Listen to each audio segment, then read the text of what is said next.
Hey guys, Caleb Brown, New Planet Recruiting here. Hope you're doing well. Hey, hope everybody had a fabulous Thanksgiving. I wanted to talk a little bit about becoming a partner today. I'm getting a lot of calls and just feeling like I'm having a lot of conversations with candidates about just the advantages and the positives and the pros of becoming a partner, and maybe not so much the other side. So just want a couple thoughts for you on each side.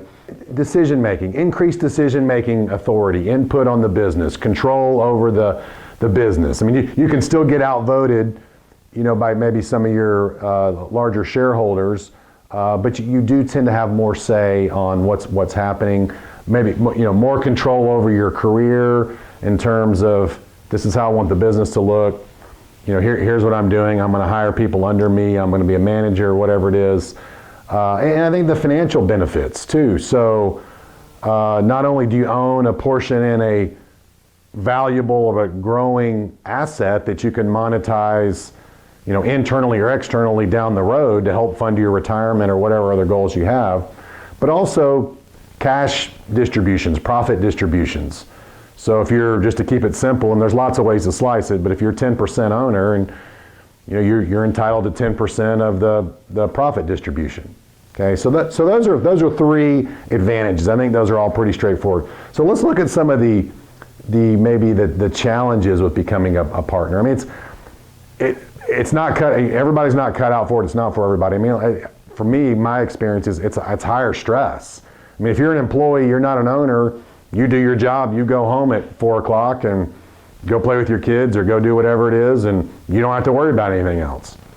The partner has to worry about all this stuff. You're responsible for every little thing, every little problem, every little decision that comes up, and it can lead to burnout. I mean, certainly people in employee roles can get burned out. That's also an important note to remember. But I think with the ownership, just the decision fatigue, you just having to decide everything. I experienced this personally too, just like, oh my gosh, I just need to put a timeout and put a pause on all these decisions that you have to make, and just knowing that you're responsible for, the payroll, the accounting. Yes, if you're a bigger firm, you can hire people to do all that, but you still have to manage them, and at the end of the day, the buck stops with you, whereas it does not do that if you're an employee. You just take care of your clients, you do your financial plans, and you do what you're supposed to on your job description, and then you don't have to worry about anything else. You're always worrying as a business owner and a partner. What's the next cliff what's the next shoe that's going to drop? But like I said earlier, it's exciting because you can also, if you're wired that way, you're also being able to plan out the future, and you have a little bit more control. So higher stress could lead to burnout.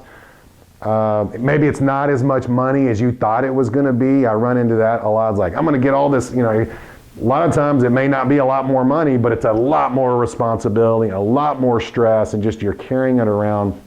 It's a little bit like being a parent, maybe. Like, you can never stop worrying about your kids. Doesn't matter how old they are, how long your business has been going. So I hope that was helpful. Pros and cons of become a partner. It's not for everybody, and that's okay.